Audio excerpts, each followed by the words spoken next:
Locker Room, with all the sports news you need, live.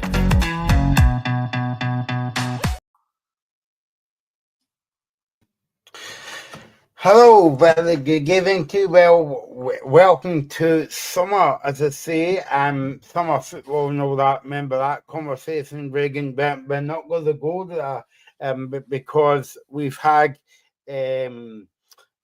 enough of that in the past. But so we're live on the locker room till 7 o'clock tonight. We've got a lot to get through. So get your comments coming in as Reagan Goose leaves us there.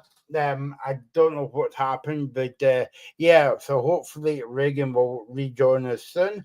Coming up tonight, we're going to play you over the games as usual for the weekend, and we'll be asking for your nominations, basically. So every week on the show, Reagan, between now and next weekend, we're going to. Last week we started with kind of young player nominations of the season, and tonight we are going to have player of the year nominations as well. So that's all to come on the show tonight. Robbie, how are you?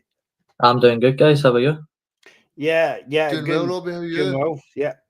I'm doing very well. A nice day outside, so it's good to be talking again. Yeah, and you'll be a happy man after last week's performance. Yeah, very happy, man. I don't think I could ask for much more, but now we need to back it up.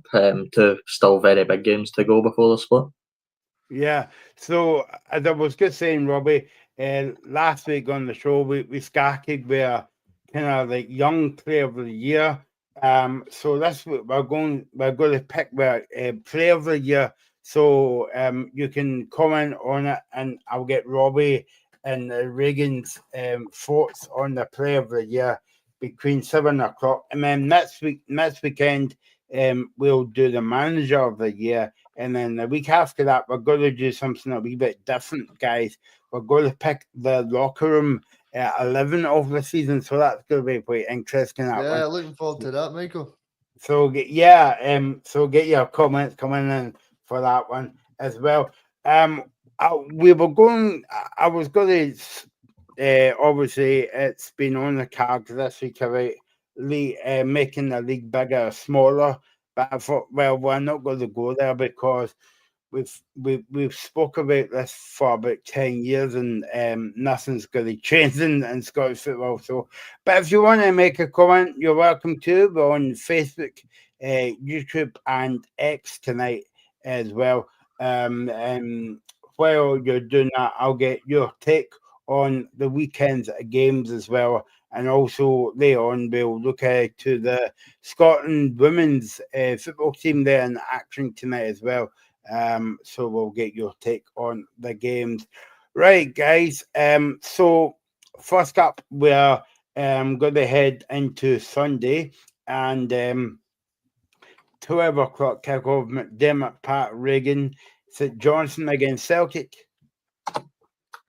Yeah, Michael, I know you're there for the locker room. Will be a good game. I think St Johnstone are playing pretty well at the moment. Obviously, they're scrapping for their lives at the moment. Obviously, people spoke about Celtic getting free stands, whether people like it or not, but I think it's a good thing for the league to get as much people in the stadium as possible, because it's always a bad look, Robbie and Michael, in terms of having that stadium empty and no one being there. It's no good look for Sky or TNT or any future broadcasters that want to broadcast Scottish football to see empty stadiums. So I'm glad that there's been a bit of common sense. I know people disagree with that. I know people say that it's potentially a big advantage for Celtic, but as well, it's also about the St Johnstone ownership try to get as much money as possible. Yeah, I mean, Aye, but I mean, football, like, these days it's all about money. I think, you look at your Livingstons as well when they were in the league. You're right, it is always a good thing whether people like it or no. I mean, you can look at different clubs, obviously there is clubs that you sort of Celtic and Rangers let attendance, if you will. I know Hearts are one that are very strict on how much attendance Celtic and Rangers get. I know we've sort of took a step back for, we used to give them the 2 stands either side of the goal, now we only give them 1. So, if these clubs like St Johnstone and Livingston need the money, then it's understandable why they do it. My club done it for a long time. I can understand why, financially. So I get your point. It is good to see, especially if it's going to be on TV every week. How many times have we watched a Livingston Celtic where it is a good attendance number because how many away fans manage to get a chance to go through? Yeah, and I think it just makes a difference to the overall match as well. The atmosphere, it shows people that Scottish football is a thing that you invest in. If you're watching it at 12 o'clock on a Sunday and you see there's nobody there, but people go, oh, that'll potentially make St Johnstone more of a chance. I tend to not agree with that, Robbie, purely because the St Johnstone players, their big match of the season is playing against Celtic, who are playing in Europe. So no matter what the attendance is, they still want to win the game.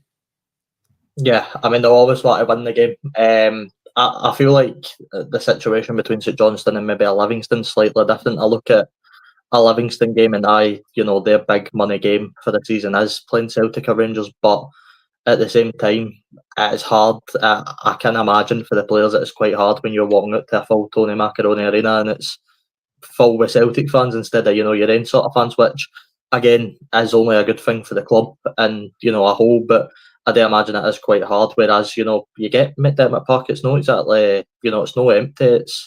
It can be full in these big games. Obviously, I know Celtic and Rangers will get majority of the ground, but it's still quite a decent attendance for St Johnstone. Yeah, I mean, I know what you're saying, guys, right? And I know what Reagan's saying about it's good for the game, but like if I was a St Johnstone fan, and obviously Alaska's not on to me, and they'll be thinking about the pound signs as well. By the way, £37 for the game on Sunday. What isn't cheap as well. On the cost of living crisis and all the rest of it. But like, if I was a St Johnstone fan, I would really be annoyed about that. And I don't know about you, Reagan, but it could work in St Johnstone's favour because that would maybe rile the St Johnstone players up to say, well, we've only got one stand full of St Johnstone fans, all the risk of excluding a white. Let's go out there and basically shut Celtic up and get the 3 points. Yeah, I think that's a good point you make. And I think in terms of St Johnstone, they'll be fully focused on trying to get survival. They're not worrying about the attendance there. So I think in terms of what St Johnstone are doing, I don't think they'll be totally worried about the crowd. No, so yep, and just to get don't worry, Des, we're playing fair. Just in case you thought we were doing any dirty tactics. Well, maybe we were last week on the show, but that remains private between the group chat. I was just talking to the guys, Des, about the St Johnstone Celtic game on Sunday, and obviously St Johnstone gave Celtic basically all 3 scans for the game on Sunday.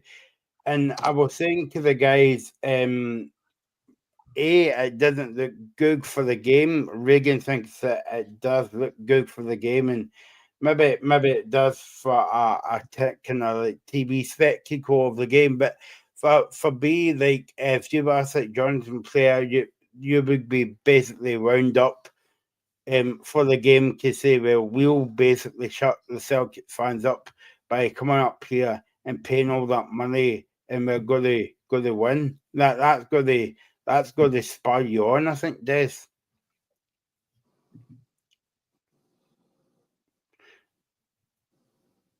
Oops, Des is on mute. There you go. Oh, no, it's still on mute. Des. You're back now. Yeah. Not yet. No, yeah. Sorry, Michael, just to touch on your point there. I think Reagan's right. I think it is good for the TV coverage. I think anybody inside Scottish football, like the four of us and anybody else that may be listening, I think it is. I don't know the right word to use. I don't want to call it a negative thing, but for people inside the Scottish football, you probably look at that, in particular St Johnstone fans, and probably do feel a bit angry that the Celtic and Rangers are getting this much space. But Reagan's absolutely spot on. If we're talking about TV deals and wanting to make our game look good on television, then it is a good thing. I know that we always maybe laugh when Des was in the middle, Reagan, but I wasn't expecting to laugh at him on the show, just because we couldn't hear him. We'll try again, right? We'll add some time on for this. It's okay, Des. Can you hear us, Des? Okay. Maybe not. The lips are moving, but nobody's there, as I say. I don't know if you want to go out and come back in again. That maybe that works as well. It's okay, but adding time on for this day, so we've got 4 minutes to go after the game. So yeah, I mean, while we get Des talking out, Reagan, what do you think of St Johnstone on Sunday? Obviously, this will be my first time watching Simo Valakari's team live, and I mean, I like him. He speaks well. He speaks well in the media. He's very passionate about the game. So, what are you expecting from St Johnstone on Sunday? Getting my sense mixed up. Yeah, I think St Johnstone will be. I think they'll be hard to beat. They've got players there that can cause Celtic problems, but I think they'll be trying to get Mackenzie Kirk involved in the game as much as possible, and see what he can do. And people like Graham Carey from a dead ball situation, and Robbie, as we've seen against David Martindale's Challenge Cup winning team last week. So I think people like Graham Carey and Mackenzie Kirk are the ones to watch. Oh yeah, Mackenzie Kirk's definitely the one to watch for this game. I managed to go back and watch actually the full game between St Johnstone and Hibs, as I was interested in the St Johnstone performance. I did read a few comments after the game.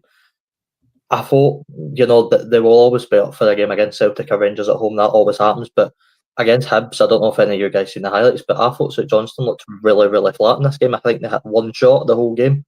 It wasn't a great performance for Valakari's men. It's not what I'm used to seeing, to be honest, early in the season, particularly against us. They always look up for it. They're playing the ball on the run. This game, they look to quickly run out of ideas, and I don't know if Valakari's maybe had a bit of a war in the way he's running St Johnstone right now, because there's only so much a team like St Johnstone can do when they've got the ball. They're no world beaters, they know that. They're only good at so much, but again, against Hibs, I thought that was probably the worst I've seen St Johnstone this season. They looked really, really flat, so it'll be interesting to see how Valakari can get his players warmed up for this game. I mean, you've been the only guy here, Robbie, that saw St Johnstone up close basically a few weeks ago. Is there any difference that the way that they're playing this season to previous managers? Well, I mean, if you're asking me about Craig Levein, then there's a pretty big difference in the way they play. But I mean, like just in past St Johnstone teams, I mean, we're obviously always go back and reference the cup double winning team. I think there's definitely similarities in that sort of team back then. They know how to pick out a pass. It's no just diagonal balls up the pitch, hoping for the best. It's very much get your foot on the ball and try and utilise the midfielders, which, again, against Hibs at the weekend, unfortunately, they never managed to do. But look, to give Valakari credit, he's probably got St Johnstone in a position that no many fans would have expected. I think if you asked Alistair just before or just as Valakari came in. You know, even the most optimistic St Johnstone fan would probably say that they were pretty much done and dusted in this league. But Valakari's gave them a real fight, and it's something that get into the split when it comes to playing the Kilmarnocks and Dundees that they'll look and try and get points out of their games. I think potentially though, Robbie, they might be too far away, to be honest with you. Do you think? Yeah. There's only 5 points in it. Because for me, Robbie, I think Kilmarnock beat Motherwell tomorrow. By the way, I'm not saying this guy's right, but weeks ago, and in fact at the beginning of the season, I don't know if you remember, Robbie or Reagan, that I was the only one on the show to tip St Johnstone to stay up. Yeah, I mean, I did say that Motherwell would go down as well. So I'm not a very good pundit, but I'm still here, so... Yeah. I mean, Reagan, I think your point's spot on. I mean, look, I think it'll be a struggle for Kilmarnock tomorrow, but on St Johnstone, I mean, look, they're only 5 points off of Dundee. They still need to play them in the split, so... Look, I don't think St Johnstone are fully written off, but I do get your point. They've definitely got a big hurdle to climb. Because the big thing for me as well, you look at that Dundee performance last week. That was a great performance for Dundee. They were absolutely brilliant. They were really good. They scored a good few goals. If you look at something like St Johnstone, they've not really got the match winners that Dundee have got. Dundee have got Scott Tiffany, Silla, Mulligan, Lyle Cameron, Simon Murray. So as much as like St Johnstone are doing well, they've not got as many match winners as Dundee have got.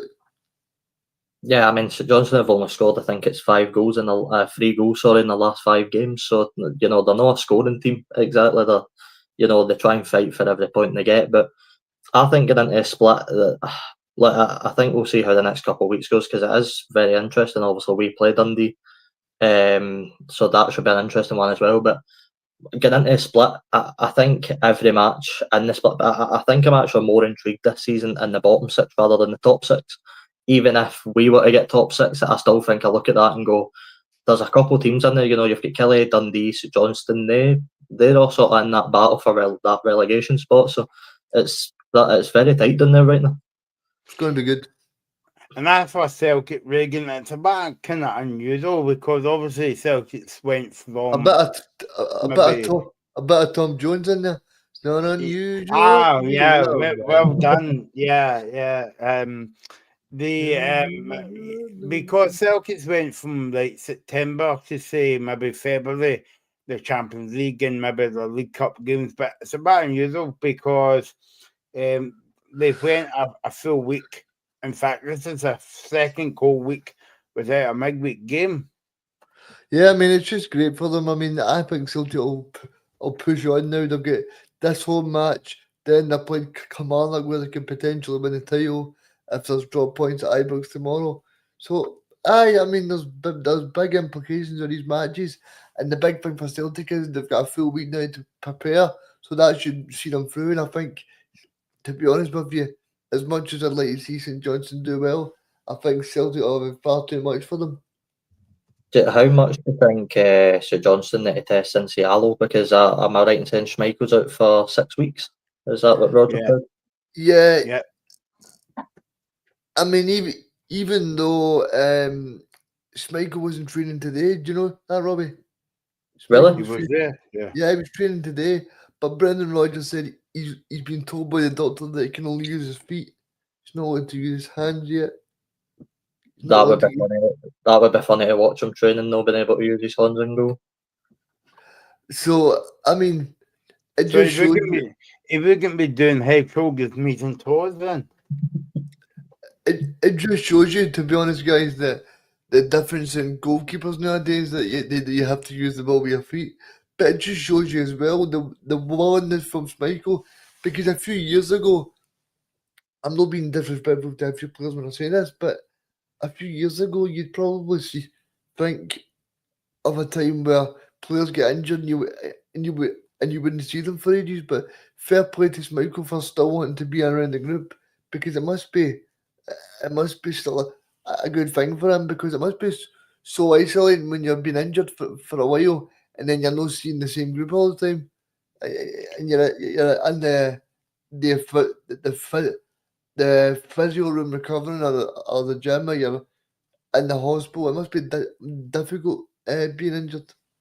I it's a bit like he's actually played like a bit of a captain's role there, Robbie, as well, because obviously he's out for like 4 to 6 weeks as well. But you weren't expecting him to be at the training ground, and when Brendan Rodgers said that today, it reminded me of the time that it was one of the European games, and Celtic went down 1-0. And Celtic went down 1-0, and Schmeichel gathered the players in the centre circle. Yeah, I mean, Schmeichel's got a lot of leadership qualities, but it's why probably Rodgers was so intrigued to bring him in. Obviously, he is a good goalkeeper as well, but first, it's always good to have, as much as Celtic like having the guys around there, the younger sort of players that can break through and stuff. It's always nice to have the experienced guys. They've got the McGregors, they've got the Schmeichels that are in there that can, really, lead the squad well. And fair play to Schmeichel, not only for getting back in training, but for even getting through that game for Denmark. He looked in a lot of pain for large parts of that game. It would have been easy just to go, right, get me off as soon as possible, but he tried to battle on, so fair play to him for that as well. There you go. So, thanks for watching the show, guys. It's been a good. Oh, sorry, Dave. Yeah. Can you hear us now? I know that you had a few technical issues, but you're right now, yeah. Oh dear. Oh, So I'm not at the wind-up, Dave, right? But we can see your lips moving, and you're making a lot of sense, but we can't hear you as well. So I know that I'm not entirely sure what's see if you go happening. to settings, Dad, and then go to where it says if you go to settings and it says audio settings, click on that, and then you can change your audio. Dizzy's mic's been VAR'd. Yeah, I think Yeah. he's. Yeah. We might have to phone Woody Column to say sorry for you to not appear on the show. But we'll see how that goes.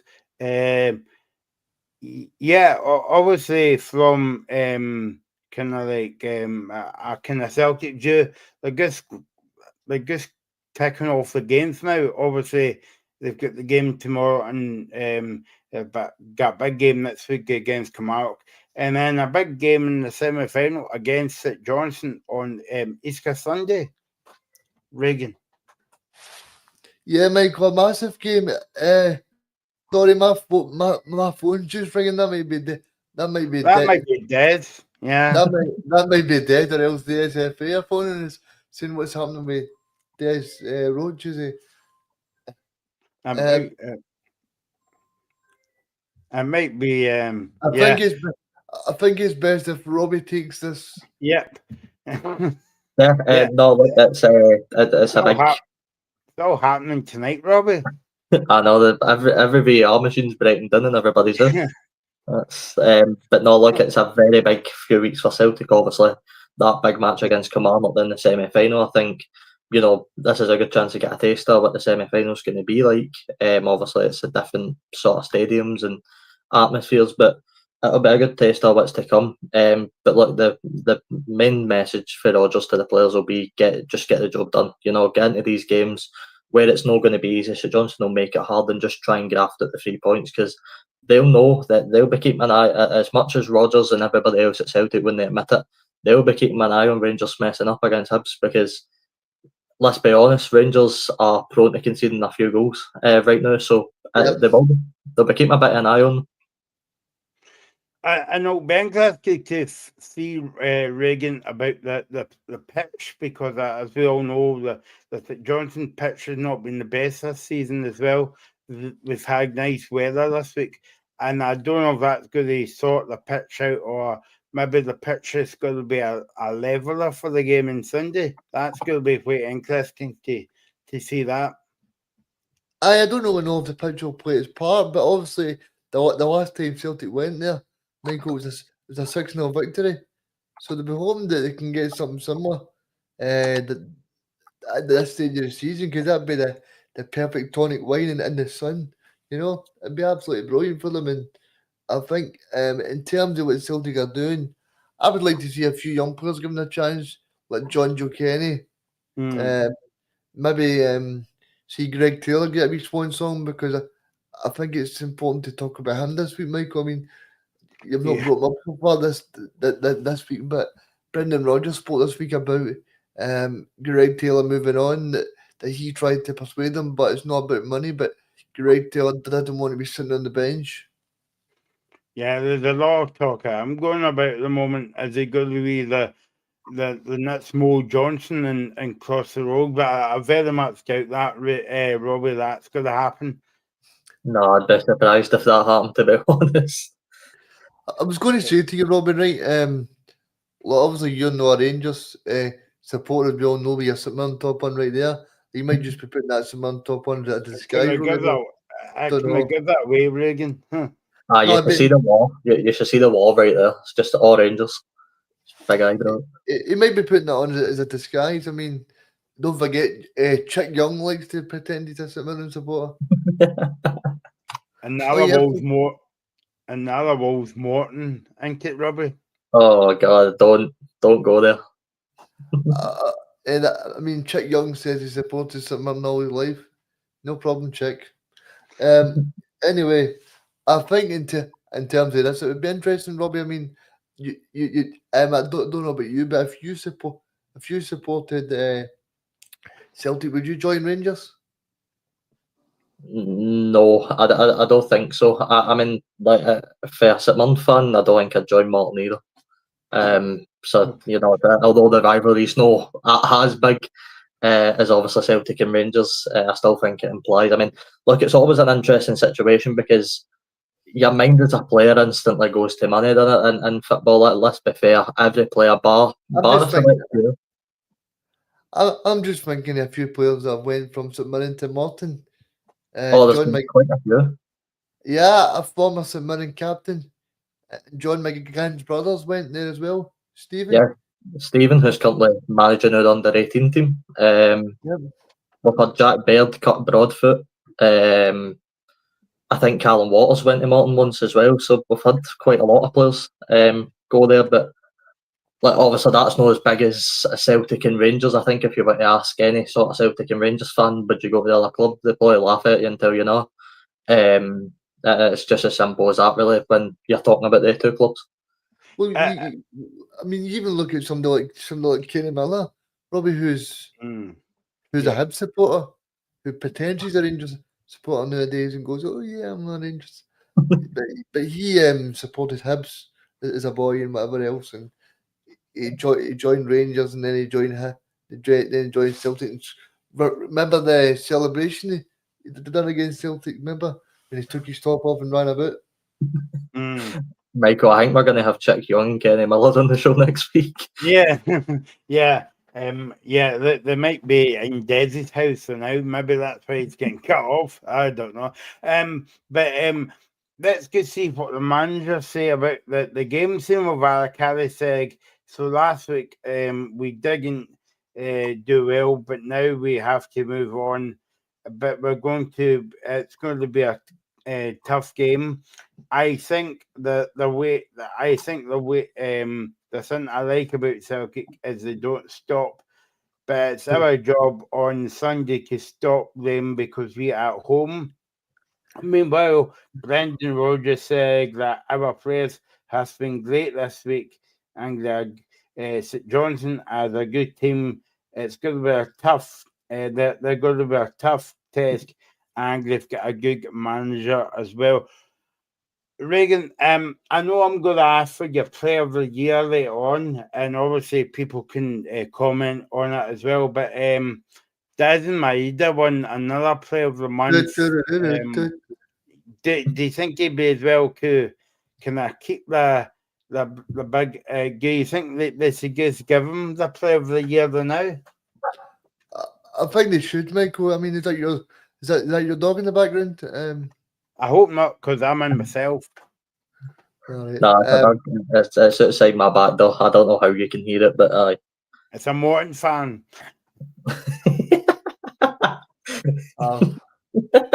I can see that show's got off to a great start tonight, Michael. Yeah, thanks to Des.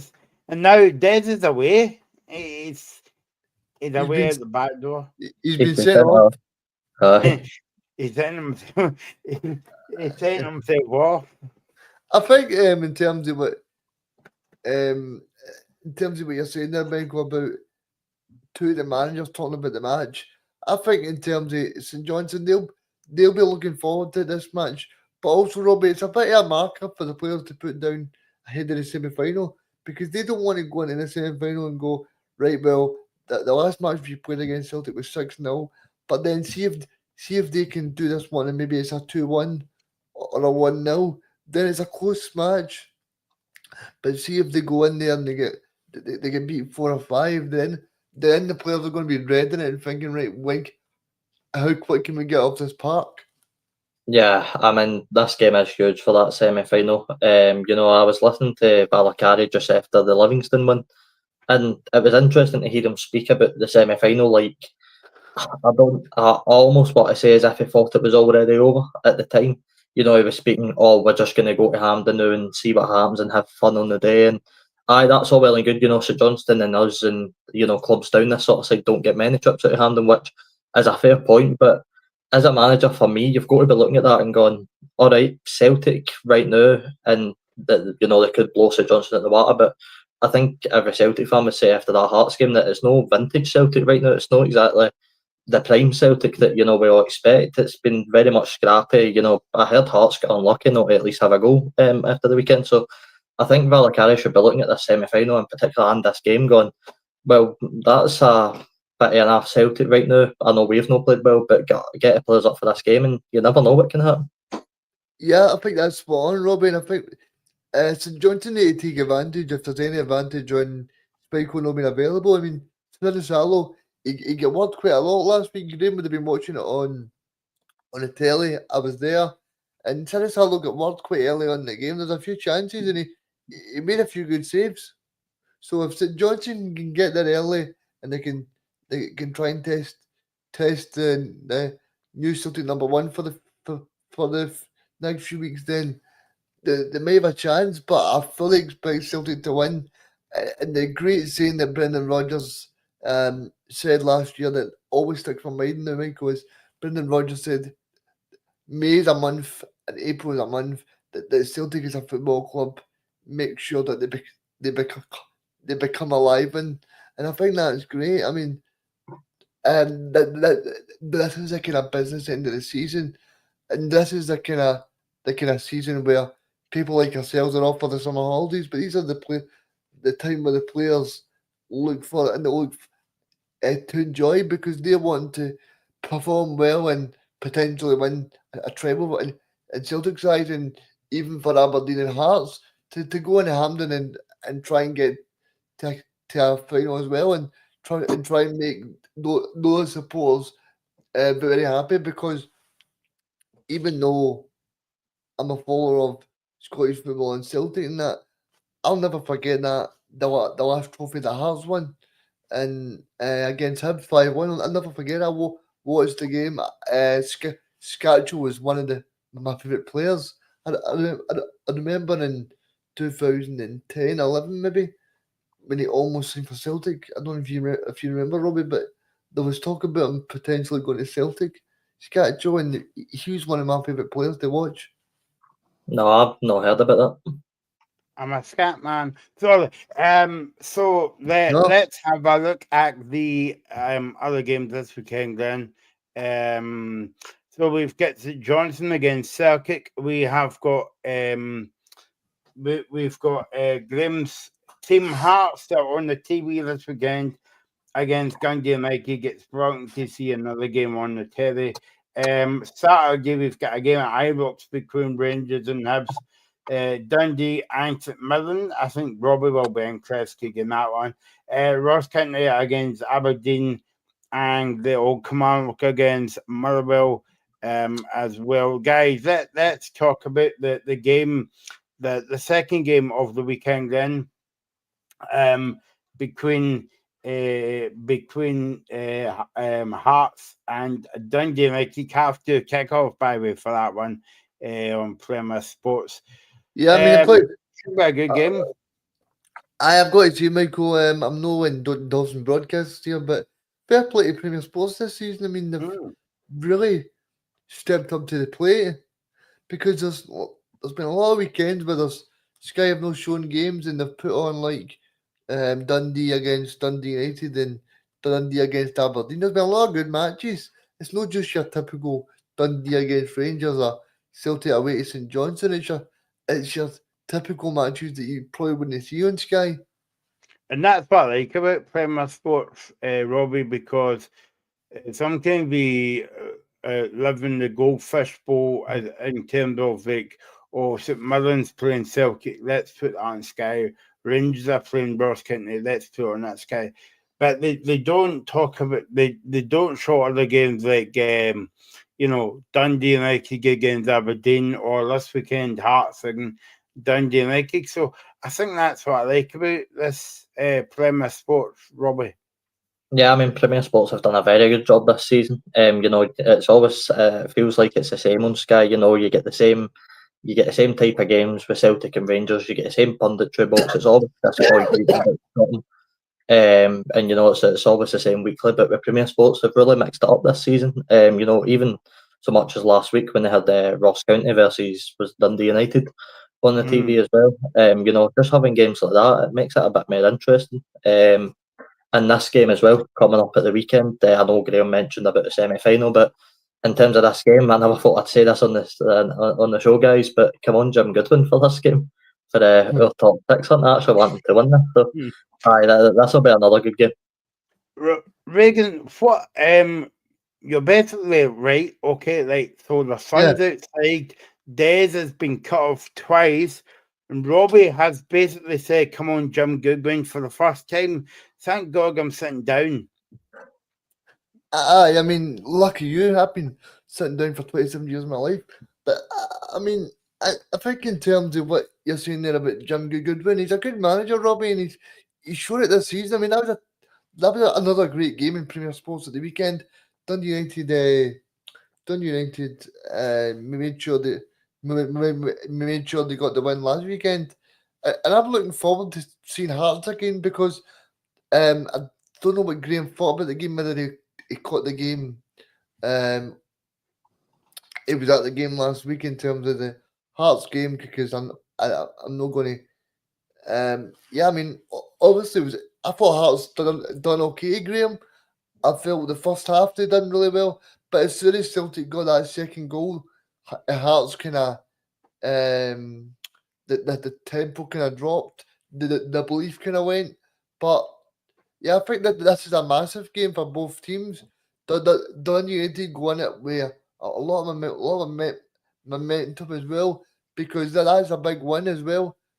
I think especially after the previous Sunday, they played Dundee in the Dundee Derby, and that was a big momentum shift for them to make sure they get out of that rut, because if they didn't get out of that rut, and they could potentially lose 3 games in a row this weekend against Hearts, then I think it would be maybe talking about maybe the top 6 for Dundee United being doubtful. But I think in general, I think Dundee United have got a real good chance. But I'm to be honest with you, I think I'm right in saying the Hearts have won, is it 10 in the last 15 matches or something like that? I think I've really been impressed with what Neil Chrisley's been able to do.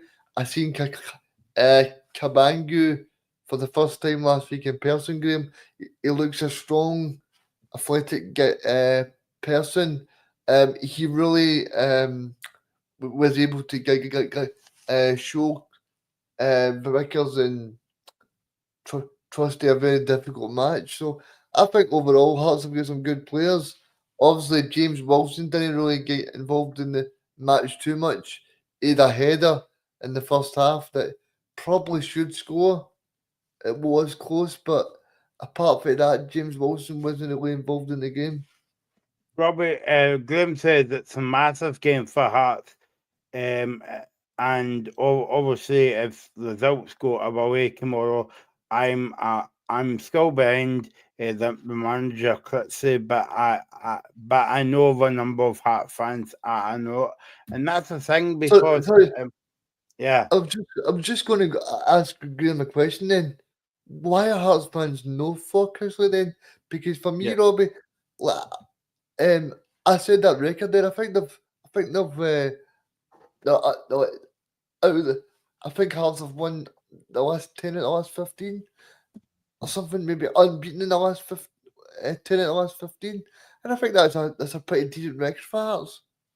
Yeah, and also, I think, and also I was just going to say, Robbie, before you answer that, just to back Reagan's point up, they've got a chance of making the final, the Scottish Cup final.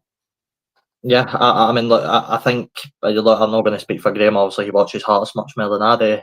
But I think Hearts maybe some of the fans are still leaning on the past success, especially last season. It was an absolutely superb season for Hearts. Achieving that third place finish. So there's always huge expectation on clubs. I see it with my club these days as well. Pressure's right on Robinson all the time to perform. So when it does look like they're in a bit of a top six battle, some of the fans will probably look at it and go, "Oh, that's a bit shaky for us. We need to be in the top six kind of thing." But I think Crixley's a good manager. I've been very impressed every time I've watched him, especially against us. He sets up his team very, very well.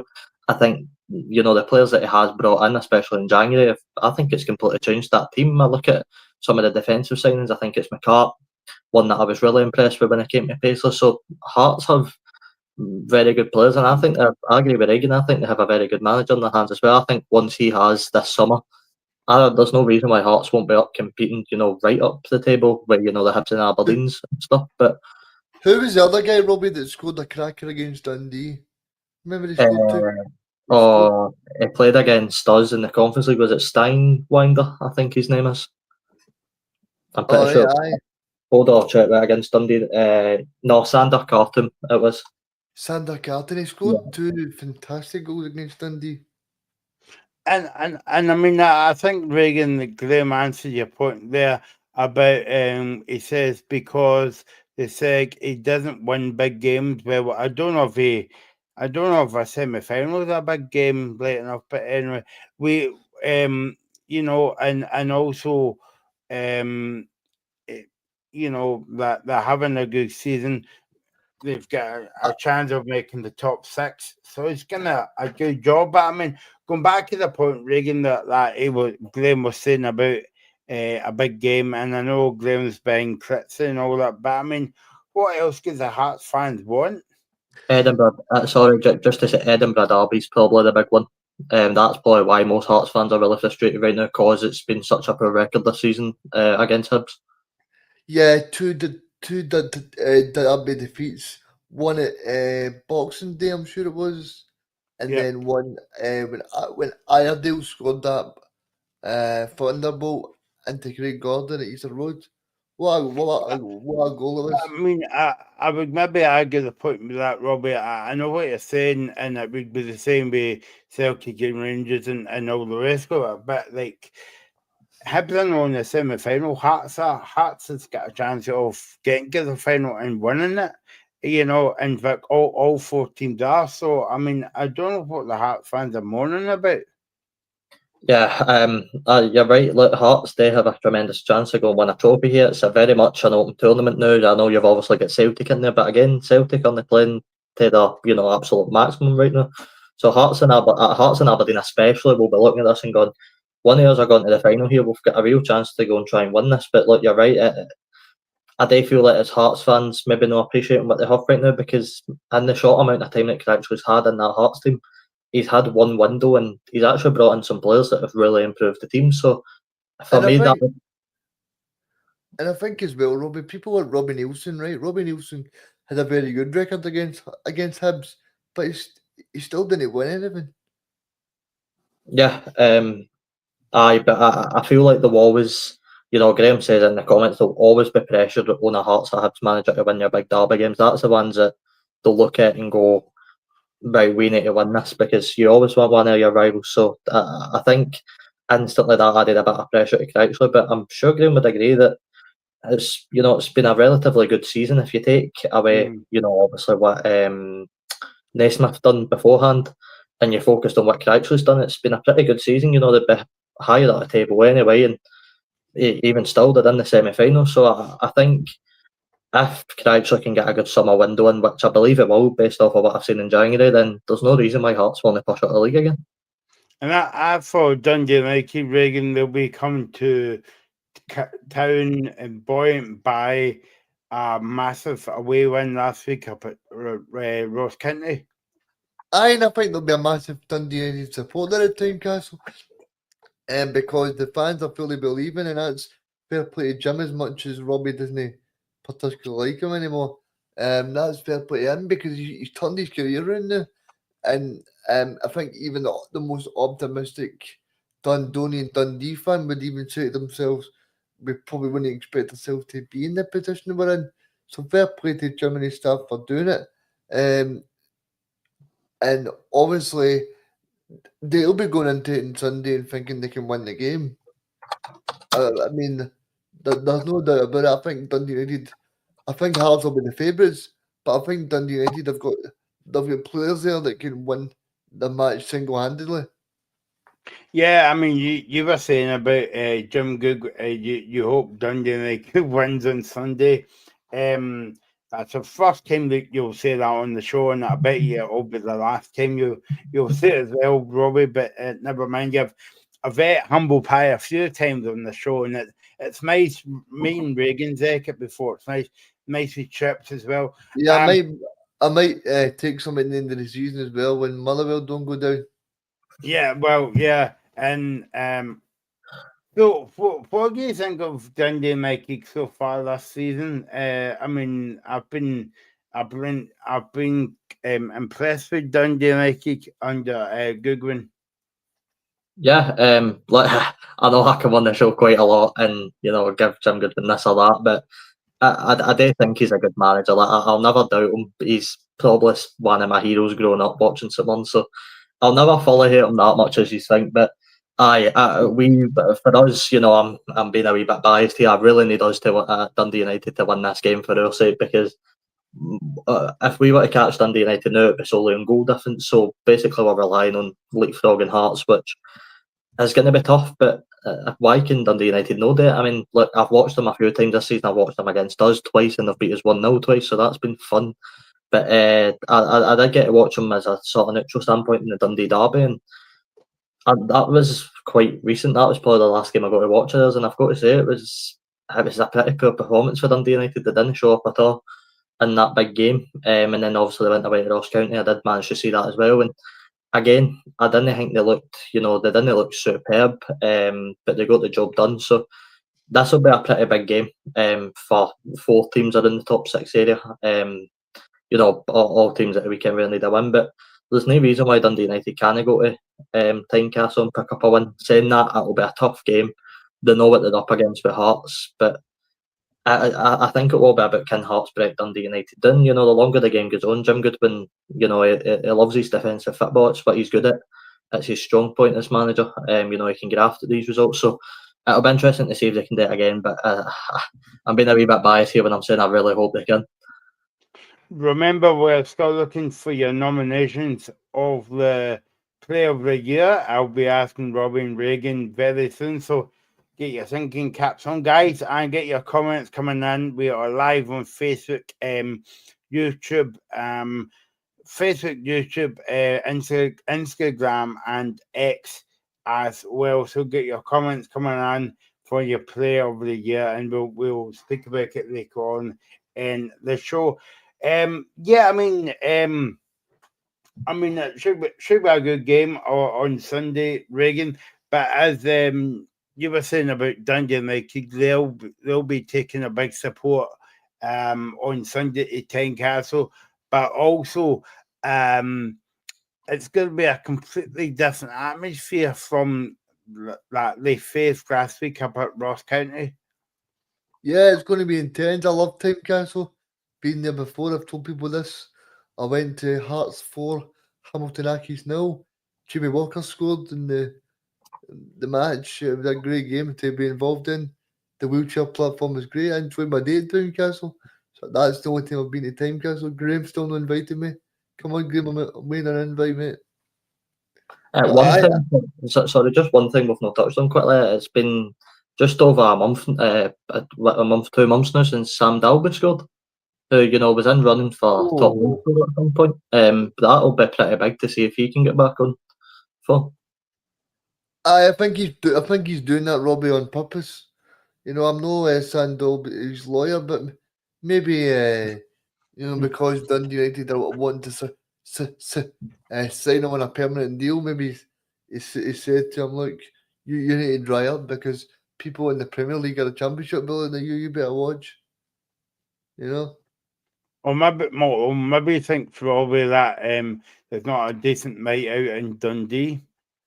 I'm just putting two together and coming up with 5, but it's just a wee intuition. Maybe he fancies Paisley for a few nights. Who fancies Paisley? Have you been to Paisley? Have you been to Paisley Pie, Robbie? I've heard about that. Is it nice here? Paisley Pie, no, I've actually not been yet. No, I heard that. Come on, get yourself in, Paisley Pie. Yeah, no, it's I was inside Paisley Pie, and that's since a bit of another. Come on, Michael. That's for another show. No, inside the shop. I mean, Reagan. But also that the time I went in, I was 3:30 on the Sunday, and they shut about 4, so they never let me in. So there you go. We'll need to go. We need to get a locker room day out. A locker room pie special. Yeah. Yeah. Anyway, let's move on before we get into more soppy bubble. So that's Hearts and Dundee Mikey half to kick off. We will come to you again, Robbie. I know you're itching to talk about the game on Sunday, Dundee against St Mirren. But we're going to talk about the game at Ibrox first. Rangers against Hibs, Robbie. Yeah, this is going to be a very interesting game, actually. Judging on what we've seen Rangers do against Dundee, this is shaping up to be an interesting game. I mean, look, I was speaking about it earlier. Rangers leak goals. It's the first sort of criticism I've had of Barry Ferguson since he took reign of Rangers. It's a team that, and through no fault of his own, it's not his fault that he's got that team, but it is very much prone to a few goals. It's happened a few times now, so it's going to be interesting to see how he deals with this Hibs attack, because Hibs will be going here in full confidence. That the term "got nothing to lose" I feel gets swung around quite a lot, but Hibs really do have nothing to lose. They're still in prime position for this third spot. I don't think one loss to Rangers will really knock their confidence that much. Saying that, I don't see why David Gray shouldn't look at this game and go, we can go up here and get points. They absolutely can go to Ibrox and get a win here if they really wanted to, and they were on it in this game. So it'll be interesting to see how it goes. Hibs are in good form at the moment as well, Reagan. Yeah, they are. I mean, the cabbage and ribs are looking good. They're playing really well at the moment.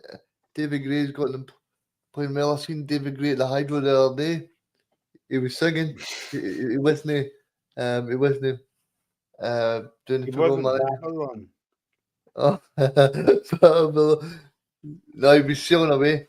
But anyway, Michael, we'll get.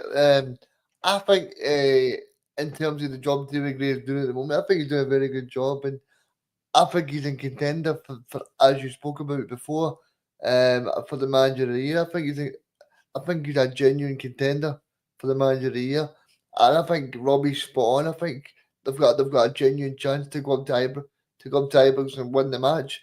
I'm looking forward for you to ask us for a prediction, because I'm still not decided about this. Yeah, you know what I'm going to say, Reagan. I saw David Gray up at the hospital the other night. He was eating hospital food. Anyway, I had to explain to Reagan about that joke last week because he's never heard that song, Robbie. And I've never heard that joke either. I was going to say, don't let me down, but you have. Right, okay. Let's go back to the football then. Yeah,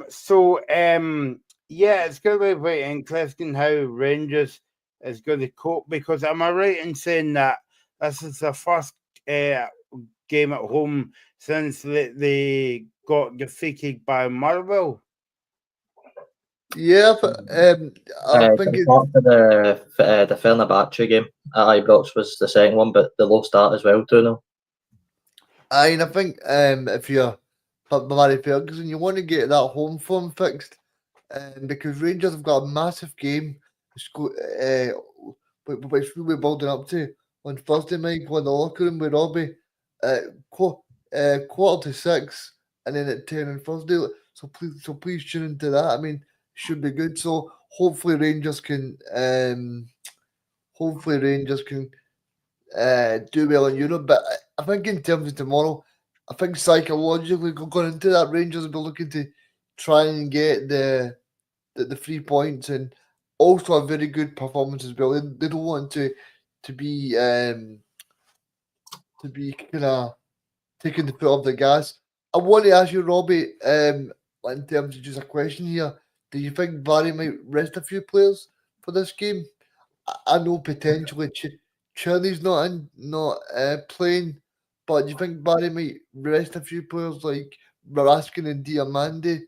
Well, I don't think Diamandi, because Diamandi is suspended, but Raskin potentially. Yeah, I think he might rest Raskin for this game, to be honest. It wouldn't surprise me if he rested Ridvan Yilmaz as well. Ahead of Thursday, I think he's really starting to like Ridvan. I think Ridvan's maybe one of the on-form players for Rangers at the moment. I know he went off quite early against Dundee, but honestly, I cannot believe he's not more highly rated than he is. I think he's a great player at left back. Well, obviously, he plays a sort of wing back now for Rangers, but for this, the sort of football I've seen for him, he's superb when he's got the ball at his feet. But I do expect a few changes for Barry Ferguson, and look, rightly so. There's no, I don't want to say Ferguson's going to be thinking about it as a dead rubber necessarily, because he wants to pick up every point he can, but he'll be looking at this and going, we've got the Europa League to focus on. I don't need to go as full in the league anymore. Barry knows inside that it's basically impossible to turn this around now, so the full focus now is on the Europa League. I do agree with you, Robbie, but I listened to Neil McCann yesterday, and me putting two and two together and coming up with 4. I genuinely believe that Neil McCann thinks that, but him and Barry Ferguson and Billy Dodds and that could be the dream team for the next Rangers manager. I really do. I think he was asked about it by a few Michael's media colleagues, and he was saying about the fact that that he believes that Barry Ferguson and the coaching team are up for the challenge of taking the job on permanently. I think that's the first time I've heard sort of that from this interim coaching team. I think that's one of the reasons why probably Barry put Neil McCann on the kind of pre-press conference duty, because maybe he just wants that pressure to be took off him for a week, because particularly Andy Newport last week, he was asking him about 4 or 5 times about the same question about, if you win this game, could you potentially see yourself being manager? So maybe he's just trying to take the spotlight off himself a little bit. Yeah, I think so. And look, Barry Ferguson deserves a break. It must have been a hectic few weeks for him, getting into Rangers and trying to go through these games. It wouldn't have been easy for him. But I'd ask any Rangers fan, and you guys as well, why not? Why shouldn't Barry Ferguson, McCann, and the other coaches get the job? But I don't. Nothing so far suggests to me that he can't be a Rangers manager.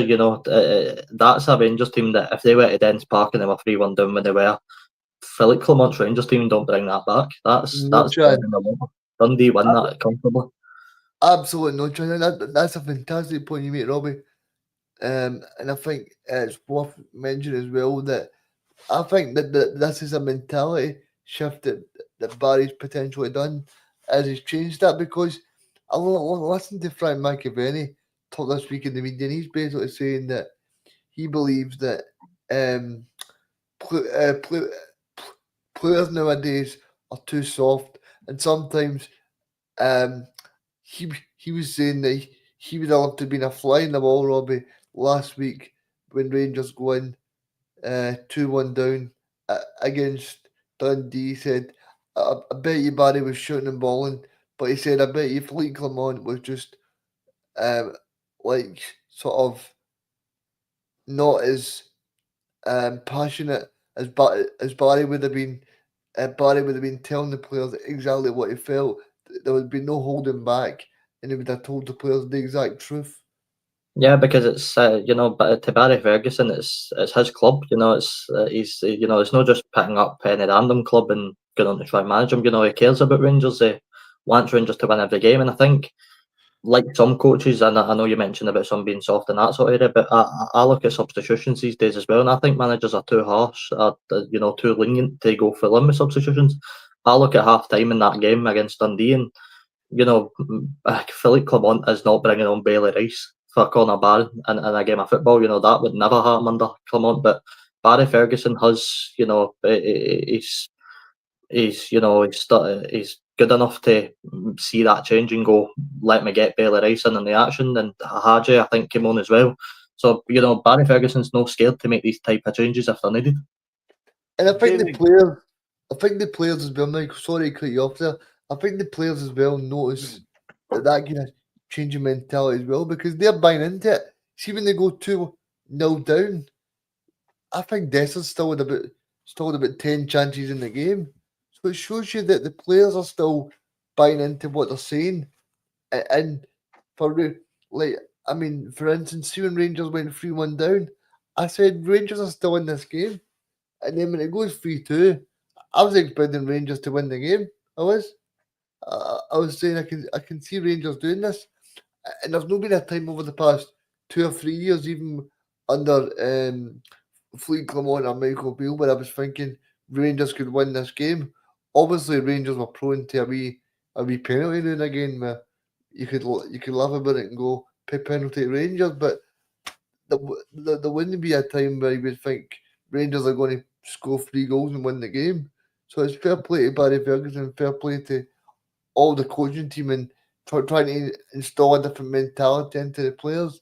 Robbie, I was going to ask you as well, like, I've heard a lot of talk this week that potentially Barry would be number 2 to maybe a Steven Gerrard or a Frank Lampard or whoever it is. But I don't see Barry being a number 2 now because if Barry goes on, right, if Barry goes on and he wins on Saturday and then he beats Athletic Bilbao, he's going to potentially win 5 games in a row. Do you think he's going to take up number 2 role? He's going to say, no, I don't want to be number 2. I want to be the main man. Never. Barry Ferguson would never take a number 2 position. He fancies himself as the main man now. And to be honest, I don't even see Barry ever switching the coaching team that he's got with him. If he wasn't maybe to get the Rangers job, if he was looking somewhere else, I think he'd try and take the coaches with him because they seem like a good group that they've got going so far. But sort of just to ask you guys a question as well, after that Dundee game, it's fair to say Jack Butland didn't have the greatest 90 minutes of his life. I'm not saying he's going to get dropped because he'll never get dropped. I know that, but he will be starting on Thursday. But how do you think Ferguson and the coaches are feeling about Butland? Because yes, he's got so much experience and it can be safe hands. But at the same time, I look at that Dundee game and I go, he was a bit shaky there. I think they'll be frustrated, Robbie, but I think they'll also know that he's got quality and hopefully in the bigger matches like the Atletico Bilbao that he steps up because this might be the Dundee, where no disrespect to Dundee, but it's easier to turn around. I think if Atletico Bilbao, if they go 2 up and Jack Butland makes mistake after mistake on Thursday, Rangers will make no way back because Atletico Bilbao are a world-class team. They've got Iñaki Williams, who was very good for Spain. I remember the great players Atletico Bilbao had a few years ago, like Ander Herrera, who plays for Man United and stuff like that. So Atletico Bilbao are a good team. So I think he needs to be a lot more cleaner in what he does. But I think Barry Ferguson knows him from his Birmingham days. We're right in saying that, Robbie. So I think he'll speak to him and he'll talk to him. And also, there's probably no better person to learn offered than Alan McGregor. But I tell you something, I wouldn't like to be in the airfield like Alan McGregor, because I'm imagine he's quite hard on his. I could only imagine. I was just going to say, I could only imagine McGregor at half time after the two Butler mistakes. He must have been fuming in that dressing room. Neil McCann, as Reagan was saying, Neil McCann was in front of the media yesterday. It's funny, Neil McCann in front of the media, because he was part of the media up until a few weeks ago. And he says that it's going to be a tough game against Hibs. They're doing well. David Gray is a good guy. David Gray said today at his press conference, it's going to be a tough game this weekend, but it's an opportunity to go and play our game. They are, it's a good game, and we want to win the game this weekend, and we want to test ourselves against the best teams, because Rangers are a good team. And that's the thing with Hibs, Robbie. No matter if the game was at St Mirren Park, Ibrox, or whatever, they still want to. They still want to win. That they won't sit back. They'll have a go. Aye, and it's good to see a lot of teams do that now. But more and more teams are starting to be less defensive minded against Celtic and Rangers. Just have a go at them. There's no harm in it. I always say this: I'd rather lose 5-0, but have a go than lose 1 or 2-0 and sit back and be defensive. It's a boring watch for fans, but like David Gray speaks very well. I think Reagan said it earlier. David Gray should absolutely be in contention for manager of the season. Just mainly from where Hibs have come from. They were sitting bottom of the league, and it was warning bells, but they stuck by him. Look where they are now. So it's a really good story. Hibs saying that. I think it's 2018. You need to go back to the last time Hibs picked up anything at Ibrox. So it's definitely not a favourable game for Hibs, but it's one they should be confident getting into. Okay, let's move on to. I'm just going to say, Michael, yep. who scored in that game, Robbie? Oh, I couldn't tell you who scored in the game. I'll tell you who scored. It was Simon Murray, John McGann, and who's the Lithuanian players they had? The Lithuanian guy scored the last minute. Who's the Lithuanian guy they had? The 1-3-2. Robbie. Help me out. The 1-3-2. The 1-3-2. The Lithuanian guy scored. No, I'm blanked. I've got no idea. Okay, so we'll come back to that one if anybody knows. Let us know in the chat. Are we not going to get a prediction? Yeah, and give us your prediction, Reagan, for the game. I'm going to go a cracker. I'm going to go Rangers 3, Hibs 2. Robbie? I'm going to go the opposite. I'm going to go scrappy. I'm going to go Hibs to nick it. I'm going to go 1-0. 1-0? Oh, I'm going to go a cracker. There you go. Okay, let's move on to the game. Robbie's been itching to talk about since 1 o'clock today. If Robbie's been itching, I wish you. If Robbie's been itching, I just wish you would scratch it. Okay,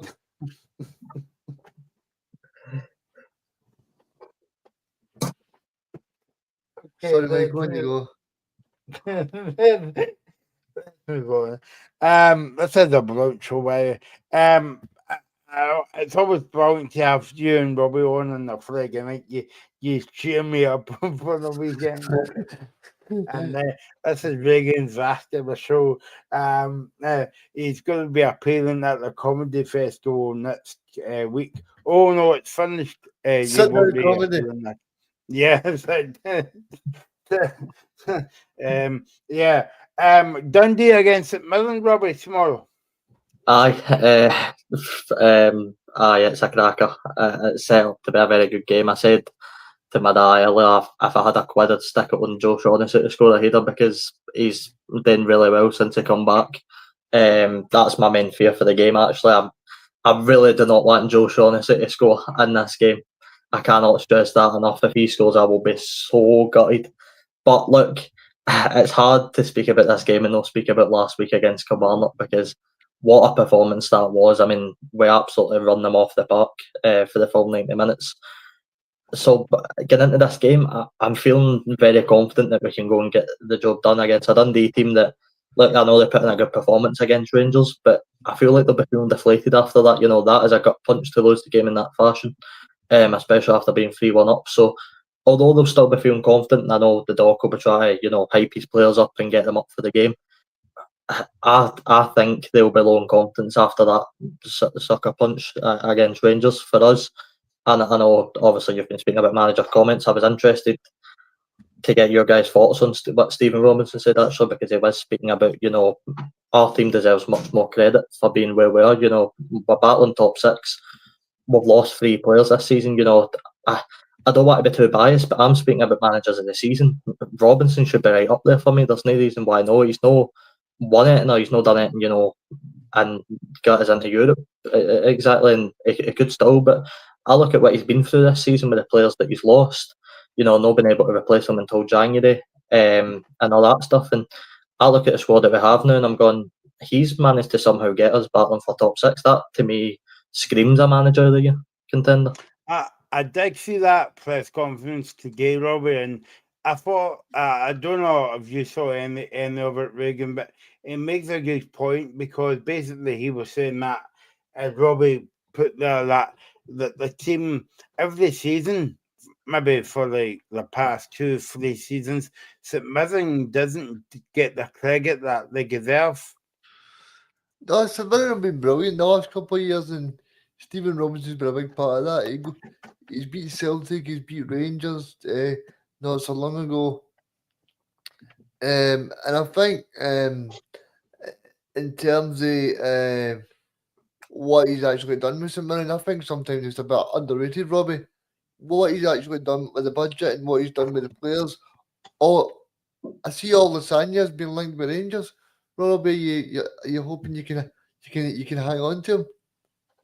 I think if Olasanya was going to sign the contract, it maybe would have been done by now. I'm a bit disappointed it hasn't. I know he's said in multiple interviews that he's waiting for the right time. He's trying to focus on the football, but just get it done in the way, so you can focus going into next season as well, because that's all the talk's going to be about in the summer. Like, if the reports are true that the Rangers, and I've seen Aberdeen and Hibs as well, as well. It would not surprise me if he was looking elsewhere after this season. I thank him for what he's done, but it will move on at some point. But look, Robinson's spot on.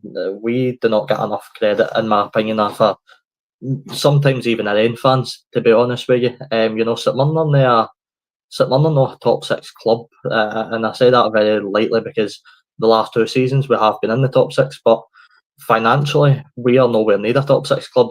Anything from 7th to 9th for St Mirren's a very good season. I think some of our fans forget that just because how much expectation's been put on the club recently. So to even be in a fight for top 6, no matter how out of horns it is, it's an incredible achievement again.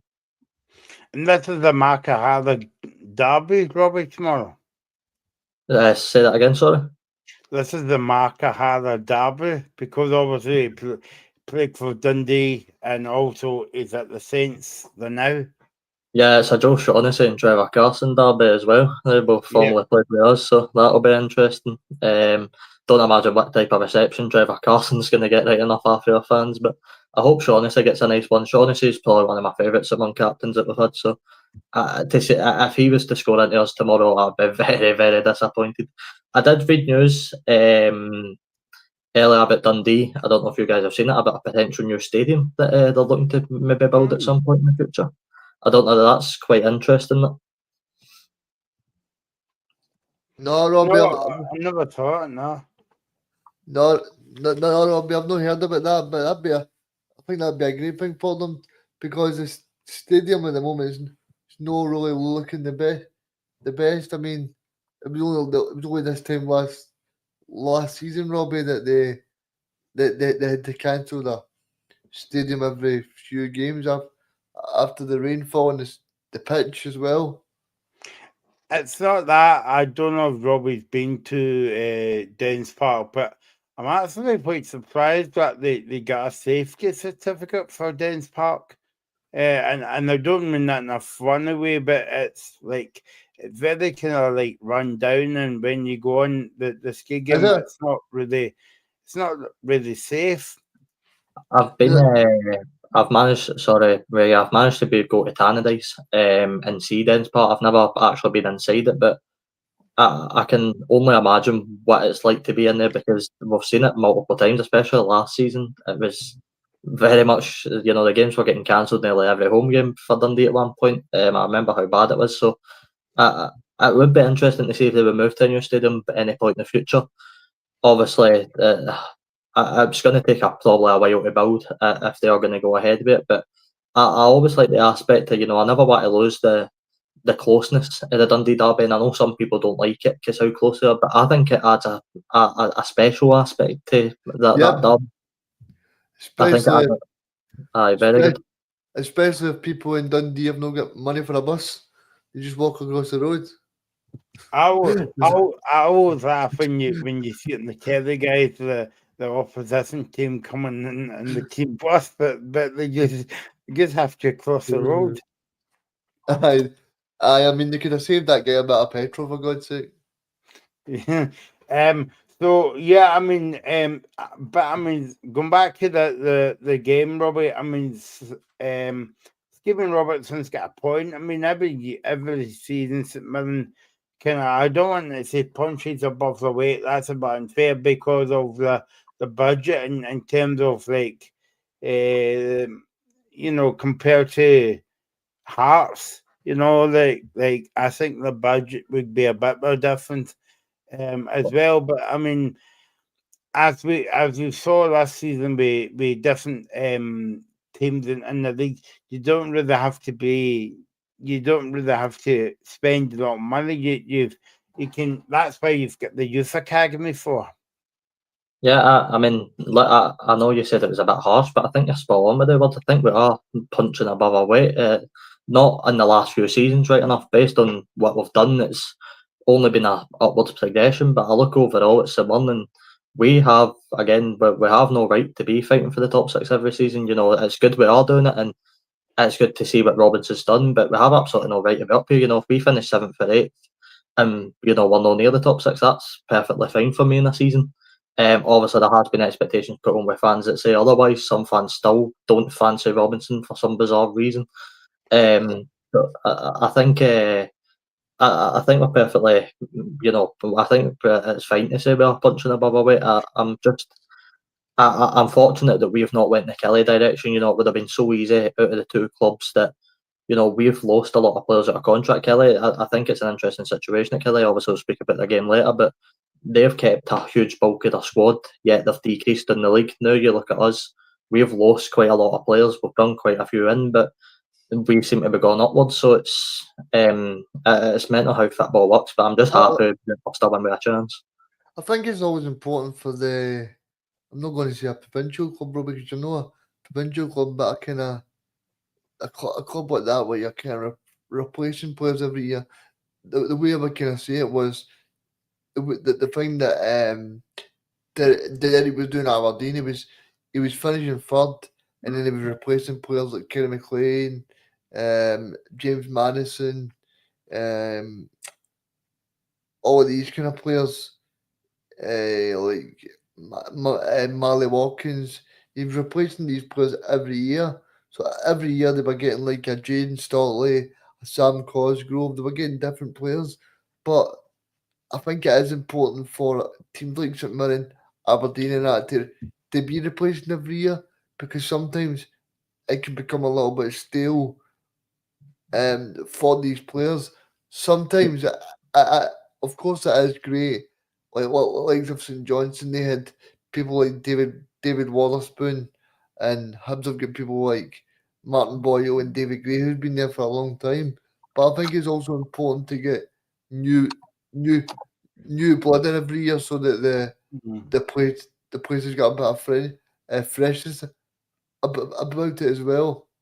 And don't forget, Robbie. Like I know you were saying about I was a bit unfair there, but you've got to remember, and Steve Robertson mentioned this at his press conference as well. you've beat Rangers twice this season, home and away, and also it's your first time in Europe for so many years. So I would say that is a very successful season for St Mirren. Yeah, this season's been probably one of the best, to be honest. I think just it's purely the factor of when we lost the 3 players that we lost at the time we did. It was looking like it was only ever going downwards, but we've kept going. To pick up 2 wins against Rangers with a squad that was decimated by injuries, it's really impressive. A guy like Boyd Muntz has really stepped up this season. Onto the market, obviously got 2 against Kilmarnock last week. But this will be Robinson's probably biggest summer, I'd say. Well, we've got a squad size of 25 and we're losing 13 players. So it's going to be interesting who stays and who we bring in, because it's going to be a really, really, really big squad rotation this year. I would appreciate, Robbie, if you would go and get me a 99, please.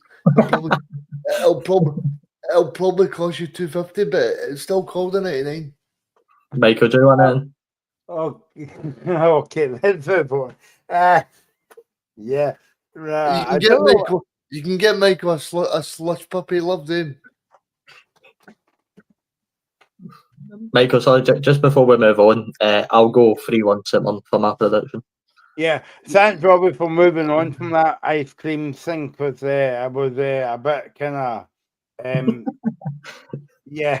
I was going to say, yeah, okay, let's not go for there. Yeah, Robbie, Reagan, what do you think? I'll go 1-0 to St Mirren. Oh, 1-0 to St Mirren.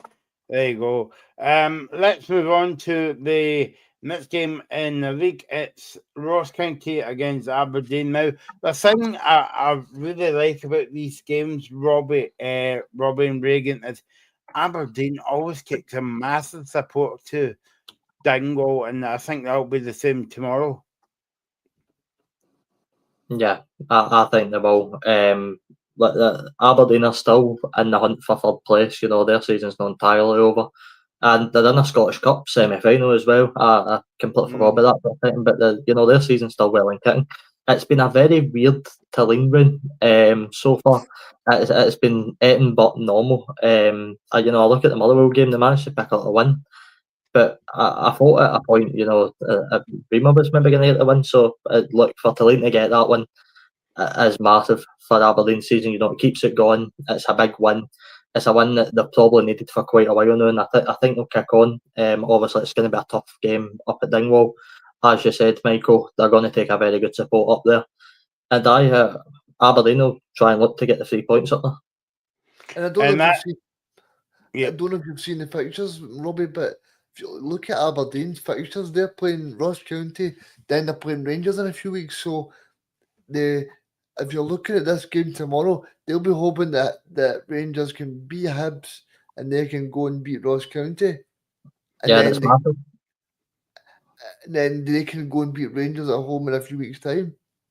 Yeah, and it's massive for Ross County as well. This is the last home game before the split, and after that they've got us in Paisley, so it'll be a big weekend for both clubs. And I think Reagan, all the St Johnson's fans will be supporting Aberdeen tomorrow. I think they will be, because I think Ross County, I think they'll lose their next 2 matches for me. I think they'll get beat by Aberdeen, and then I think they'll get beat by St Mirren. So I think, like Robbie said, I think tomorrow is paramount, because Ross County have probably got a decent record at home, but this will be a match that they can think that, right, well, if we perform well, then we can. They always seem to do well at home. They've beaten Celtic at home.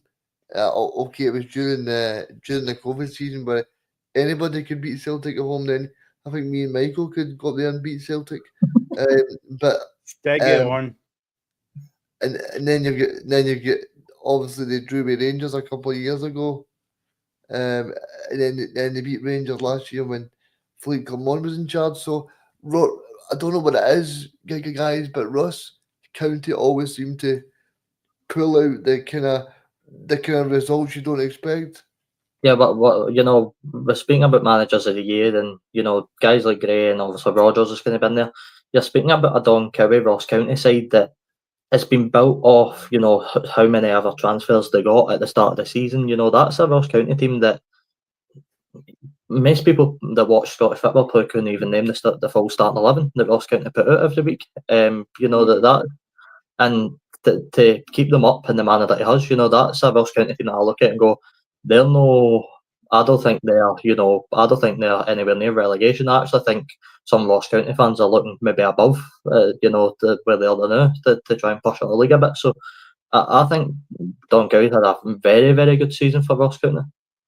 Yeah, Okay, I mean, let's move on, Reagan, to the last game tomorrow. have you got a prediction, Robbie, for this game? I'm going to side with Aberdeen. All right, I'm going to stick with Aberdeen as well. I'll go 3-0 Aberdeen. Oof. Oh, 3-0 Aberdeen. Yeah, I'll go 4-0 to Aberdeen. Okay, let's move on to the last game. And I think with the I don't want to upset Robbie here. The St Mirren game tomorrow. I think this will be the I don't know what it is, Reagan, but this will be the game of the day for me. I think Kilmarnock against Motherwell. What one team going well, one team's not going well, and they're going to miss it in the top 6 this season. Kilmarnock, let's talk about Kilmarnock first, Reagan, before we go on to the well. I don't know about you, but I know Derek McInnes was saying yesterday that they've had a few players out this season. That's why they can't make the top 6. But have you been disappointed with Kilmarnock this season, the way that they've approached the games? I think the way the thing Robbie said earlier was spot on. I think Kilmarnock have just they've become too stale. They've got the same players that they had last year. They didn't refresh it enough. Derek McInnes was relying upon players that done it for him last year. And like I said, it's always important that you refresh the squad. And I'm not being disrespectful to Bruce Anderson here, Robbie, but for Bruce Anderson to be a marquee signing when he'd been relegated, I think that shows you, like, that sort of sums up this season for me. If you're going to bring in a marquee signing for Kilmarnock, maybe you're looking at somebody like, I don't know, somebody from a St Mirren or a second player at Hibs or something like that. You're not expecting a Bruce Anderson who's just been relegated. Yeah, and it's interesting, Bruce Anderson, because he's been benched quite a lot after McInnes, although I was reading a stat about Kilmarnock that Bruce Anderson's got the best goal per minute ratio in the Kilmarnock team. So, that tells you everything you need to know about Kilmarnock season. But I've been trying to think of words that I can use to sum up McInnes right now, because I feel like this is a bit harsh, but the only word I can use to describe him right now is scared. He's a scared manager right now. I go to, I only sit about 2 seats away for the away dugout at St Mirren, so I get to see, the managers up close. And McInnes, after the third one went in, was hiding. He did not come out the dugout after that point. It was honestly, he came out maybe once after the game to shake Robertson's hand, and he didn't even go out to his own away fans and clap. He claps for the manager box and then he walks down the tunnel. That to me is a sign of a manager that is pretty nervous about the rest of this season. It's a Kilmarnock team that are too flat. They've changed their midfield, I think, 3 times in the last 5 games. McInnes doesn't even know his best squad. And they've got guys on the bench like Danny Armstrong, David Watson, Calvin Ramsey, who are playing apparently $4,000 a week just to sit on the bench. It seems to me like McInnes doesn't really have a clue what he's doing right now at Kilmarnock. So Derek McInnes was talking to the media yesterday, Robbie, that he said it's going to be a tough game. That it was a tough game last week. We had a good week in the training, and now we need to focus on Motherwell.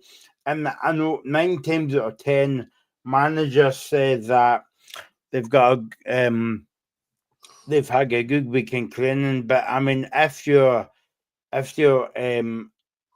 supporter of St Mirren or Kamara, when you're hearing Declan McInnes saying that, you're not really interested about how many goals they scored in training, and it's all about what you do on a Saturday at 3:00. Yeah, I mean, McInnes, I think, spoke before the St Mirren game and said they had a good week in training. Look how that turned out. So, I mean, it's not really something to look at too much, but I just look at that Commander team and even the players look so flat. I mean, there's no confidence between the goalkeeper and the back line, particularly. I don't know if they watched the highlights of our game, but I look at the fifth goal that was scored, and then, every one of the defenders, I think they switched to the back three at that point, all turn around to McCrory and goals and start shouting at him because how poor the goal was for his point of view. So to me, there's just a bit of discontent between the squad right now. I don't know if it's between all the players or if it's between the manager and the fans or the manager and the players. I don't know, but everything right now seems to be going wrong for Kilmarnock. It almost seems to be going downwards. I think it's because of the high expectations last season, and possibly they've maybe they've not stepped up to the plate. I think that's why everybody at Kilmarnock is frustrated because they know what they're expected to do and they fell way below that. I mean, Derek McInnes always talks about that this is what my team's do and all that. They finish in the top six. So I think it's about tomorrow's match as a confidence booster because they don't want to go into Celtic Park next week, Michael. 12:30 kickoff on Sky for Kilmarnock, and they don't want to. They don't want to go into Celtic Park.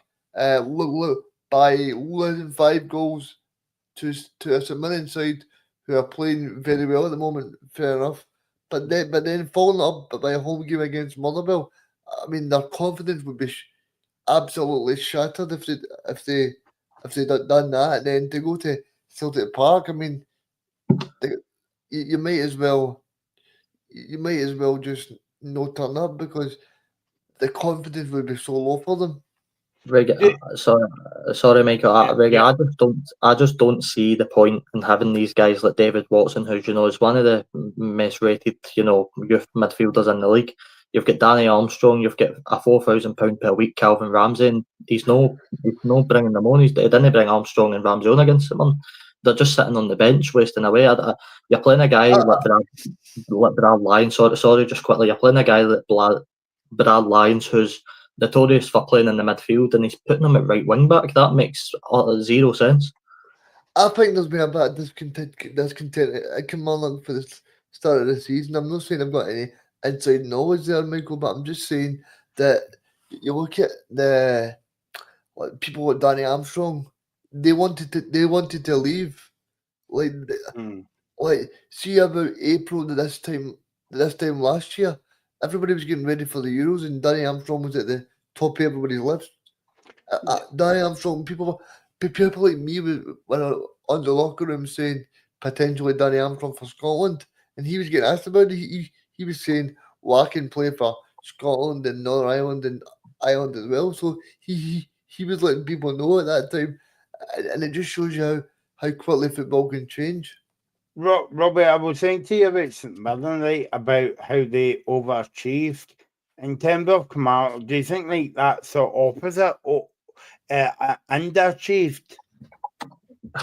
I think on the expectations that maybe they did have based off of last season, I think they've definitely underachieved. That's no. Let's be real. That's not a Kilmarnock team that should be losing 5-1 to St Mirren, respectfully to us. Of course, it's not that Kilmarnock. That's a record. Kilmarnock held a record previously.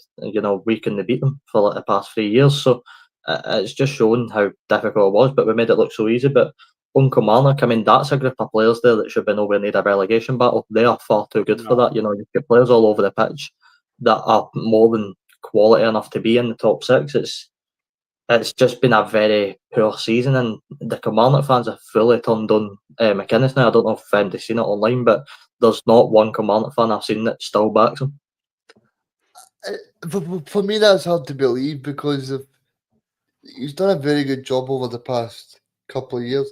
I'm not just saying that because I know people that are involved in Kilmarnock, but I think he done very well this season that he came up from the Championship when Tommy Wright turned the job into a basic case of a job, and like it was, I mean they finished 4th in the league last year, so you can't.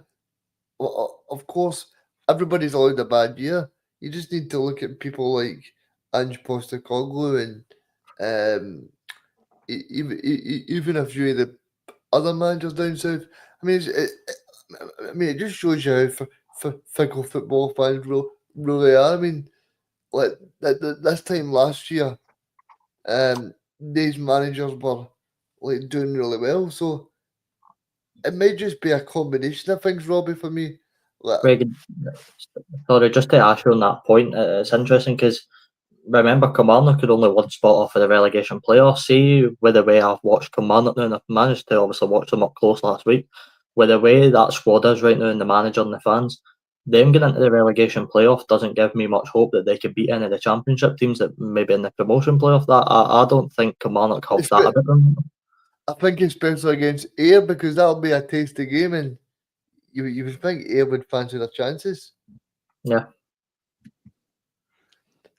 Well, look what happened before. I mean, you just have to look at Dundee United and Dundee. They met in the playoffs, and was it Dundee relegated United? Yeah,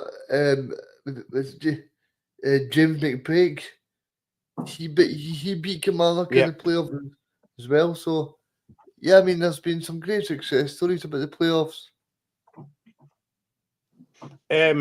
From a Motherwell point of view, Robbie, I don't know if you've saw Michael Vimmer's press conferences, but I like him. He's a bit like Valakar in a way. He's a kind of likeable guy when you listen to him. He's very laughable and all that. In fact, he laughed all the way through the press conference. But yesterday, he said that Kilmarnock is a good team. They're very strong at home.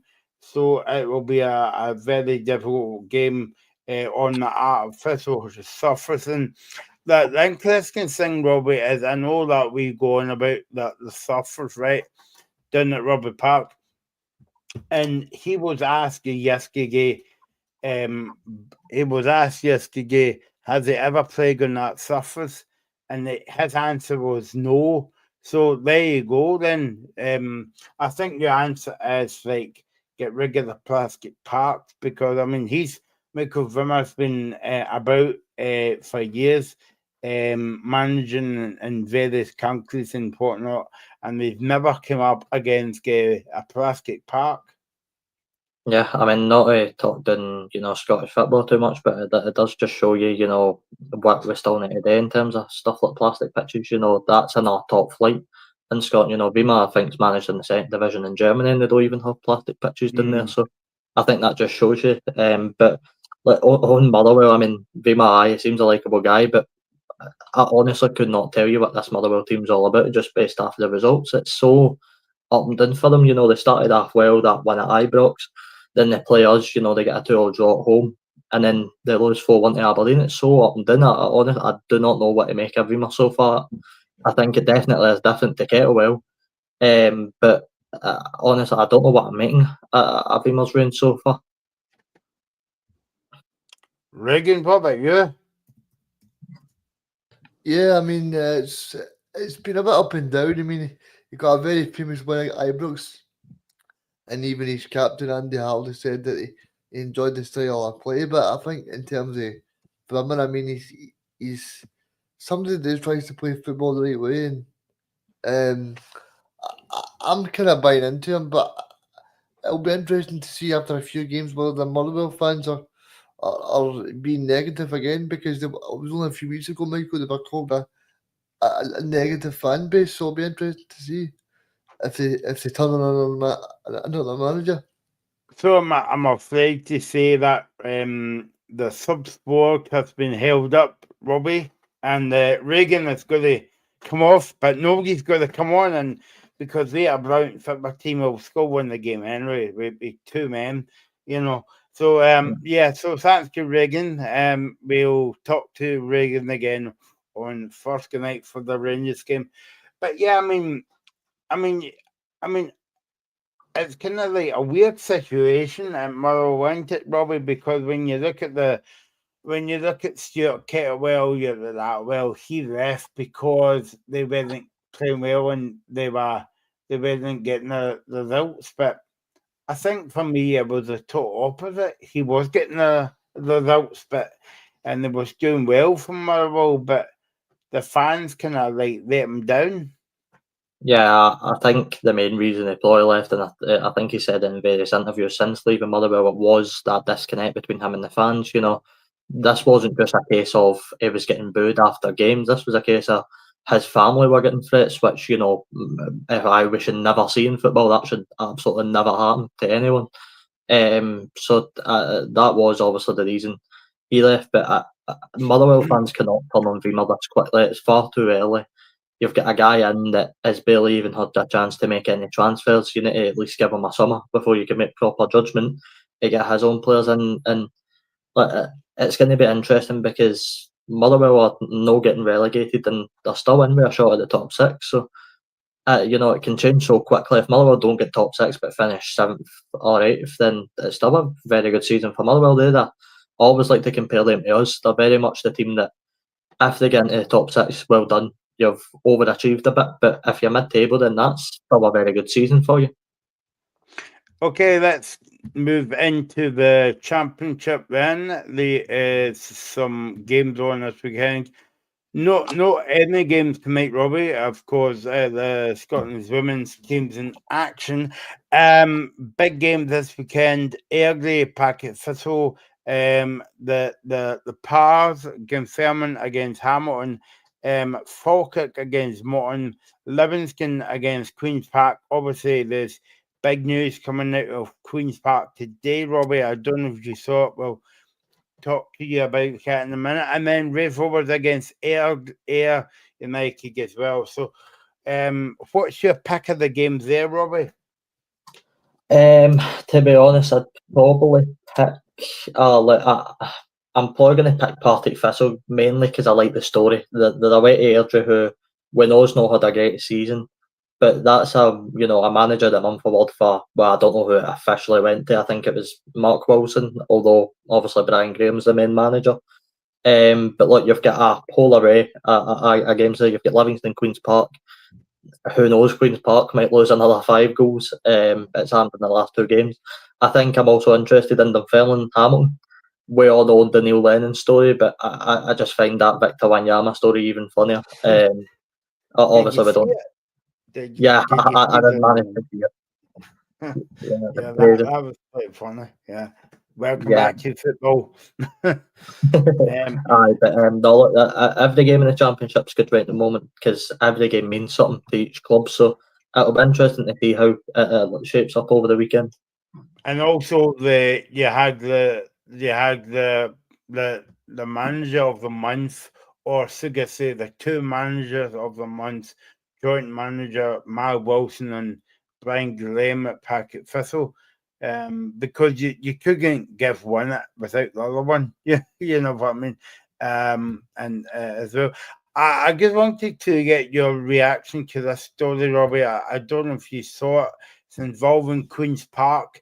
It's in today's Scottish Sun, and basically Willie Hockey has put a lot of money into Queen's Park over the years, has confirmed that he is to end his financial backing for Queen's Park when his current 5-year deal runs out. Obviously, it's next year, 2026.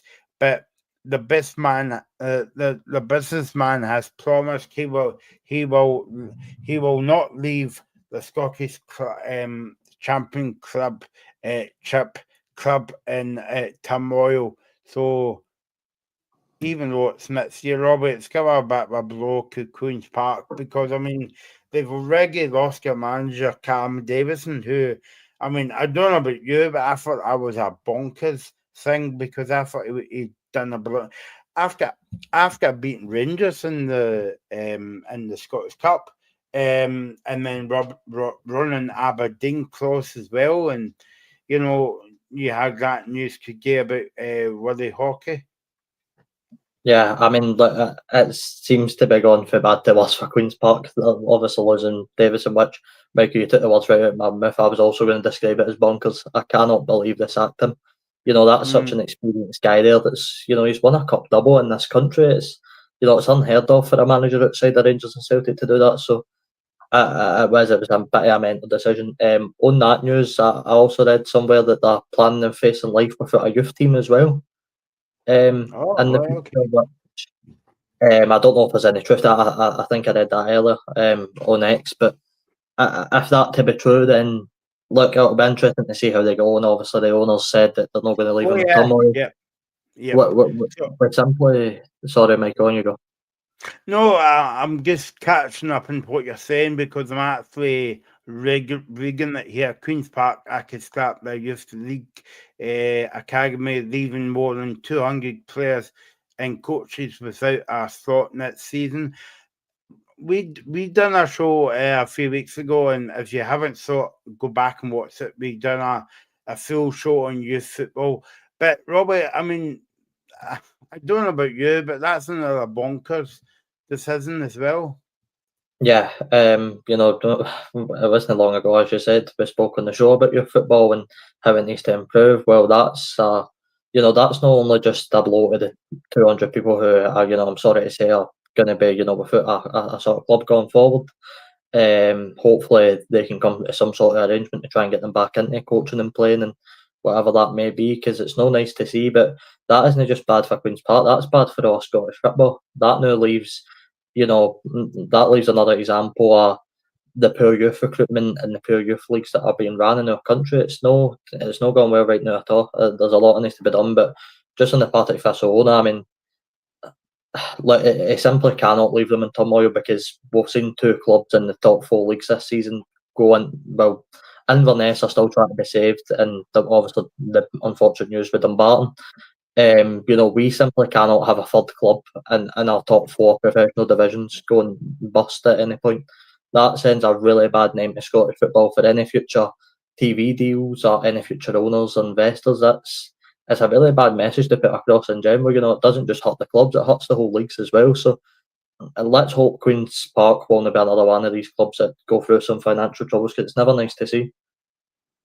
Yeah, no, I mean, I don't know about you, Robbie, right? But when I hear this news, I always think about, obviously, it's two similar teams with maybe the financial background's the same as Gretna. Yeah, I mean, I think Gretna's the obvious one. I don't actually remember. I'm a bit young. I don't actually remember Gretna ever being around. To be honest, when I sort of properly got into football, they were no longer a professional club in the top four. So that is an interesting story. But I mean, look, it's never nice to lose any club at any level. I mean, there's a lot of we only really look at the top four leagues usually. See, if you go deeper, there's a lot of non-league clubs that we don't realise are probably going through some very big financial troubles right now. That's a club, for example, like Albion Rovers, that recently fell out of the Football League. They are now, I think, going through some owner changes and some financial issues. So it's not just happening to these big clubs like Inverness, Dumbarton, maybe Queen's Park in the future. I hope not. But it's also happening in the lower leagues, and I think it's a message that we maybe should get across more. That it's not just happening up here; it's happening away down the leagues as well. Yeah, no, it's not a nice thing to see, especially if we're trying to talk our game up as well. And like, obviously, the talk this week is about league construction, and I think the reason why we never spoke about tonight was, well, we could go on here for hours talking about it, but that's one example of it's getting the league and a few teams actually gets put out of business.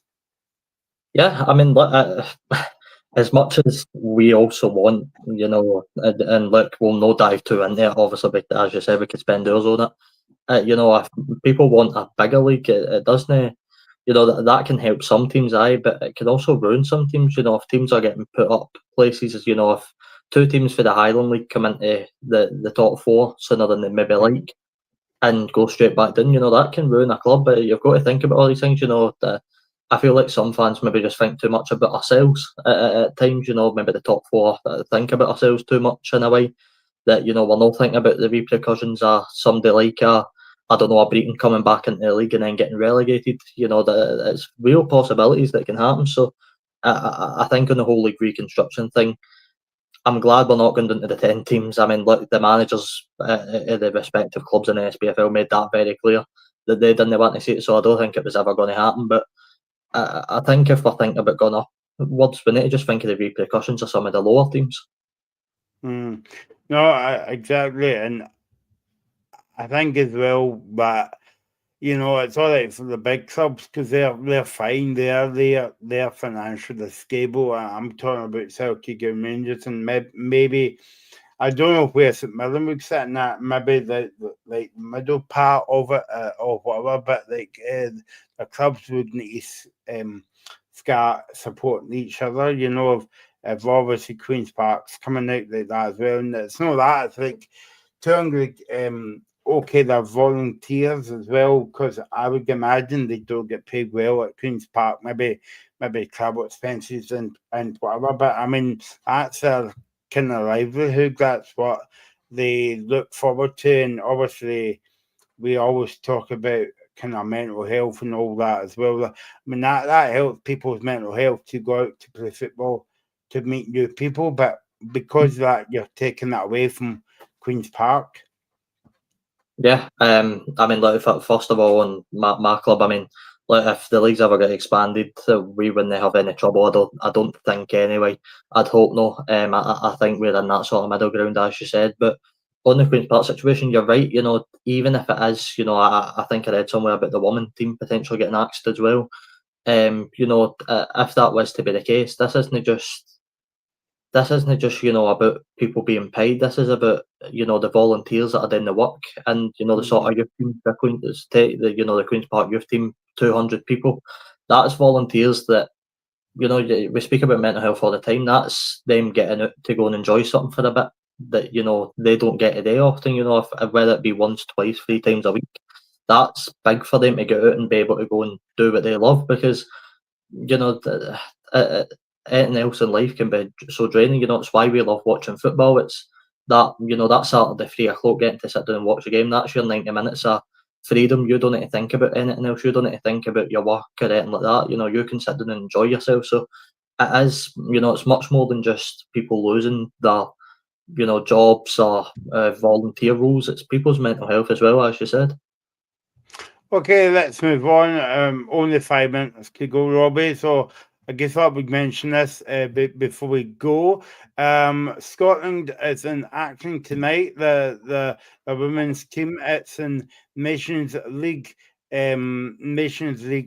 They're in, and we're playing against no easy feat, Robbie. We're playing against Germany. The game that Talladice, obviously we were talking about Talladice early on in the show. Kickoff is at 7:45, and the game will be live on BBC Alba. Aye. First of all, good luck to the women's team. I hope they do well. As I said in the group chat earlier, it's not been an ideal start of the group, losing to the Netherlands and Austria.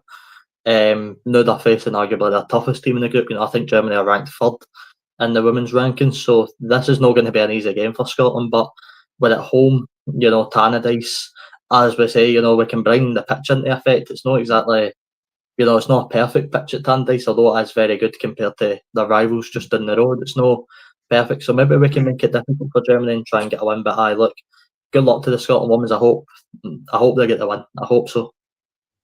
And I don't know if you saw this, Robbie. This week there was talk of the Scotland kind of like being co-hosts of the European Women's Championships. Yeah, I did see that. That would be very good for the women's game. It would be good for the women's game as well. Although as the national team, it would bring some eyes onto the Scottish Women's Premier League, which is only improving, but it's still got a long way to go. So I think for the whole of Scotland, not just the women's team, I think this would be a very good thing if we could co-host the Euros.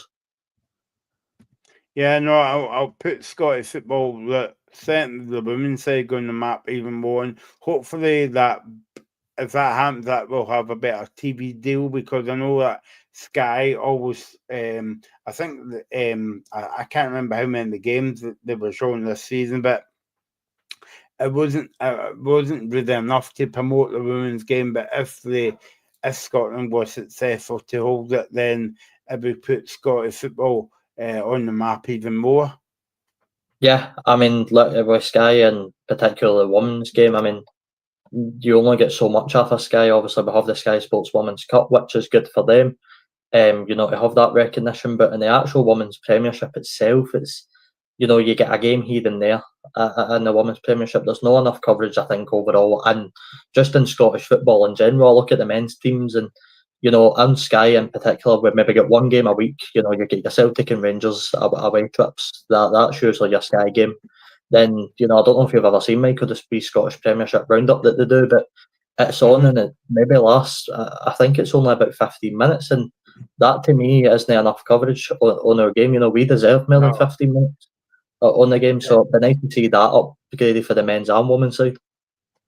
Robbie, I completely forgot to mention earlier on, even though I mentioned it throughout the show. Player of the year. Have you got any nominations, or have you got one particular player in mind? Yeah, like it's very easy with who I think I'm going to nominate for Player of the Year. It's no surprise. It's Daizen Maeda. I mean, the season he's had is superb. Of course, it's not just about how many goals he scored. It's him moving into a position that, Kyogo was such a big boots to fill when he left. We all thought at the time it was going to be Adamida. It wasn't. Maeda's get the call up and he's done superb. It's not just the goals he scored, it's adjusting to playing in that position. He looks like a natural striker now, which under Ange, the former manager, you probably wouldn't have said that about Dyson. So absolute credit to him. I think another nomination I'll fling out as well is Sam Dalby, just purely because the amount of goals he scored. He is up there, but I think he's still only 2 behind Maeda in the league, so it's still close, but I'd give it to Dyson. There you go. That's a Player of the Year in Robbie's eyes, and I think that there's a good gift Maeda now, instead of having nominations as well. Next week, we'll be looking at your Manager of the Year, and then the week after that, it's going to be quite interesting, actually, Robbie, because the locker room is going to have a Team of the Year, so that's going to be quite interesting as well. Thanks to Robbie, thanks to everybody that's been watching the past 2 hours. I hope you've not been put off by my so-called non-funny jokes with ice cream and all that. Sorry, Michael. Just thanks to Des for the 5 minutes that he gave on the show. Yeah. That's how we're running late tonight, because obviously Des. I mean, you've got to blame the rest somehow, even though he's tired, Robbie. So that's to Robbie, and we will see you soon here. In fact, we'll be back on Thursday for the Rangers game in Europe against Atletico Bilbao. We'll be on at 7:15 for that one, so join us if you can.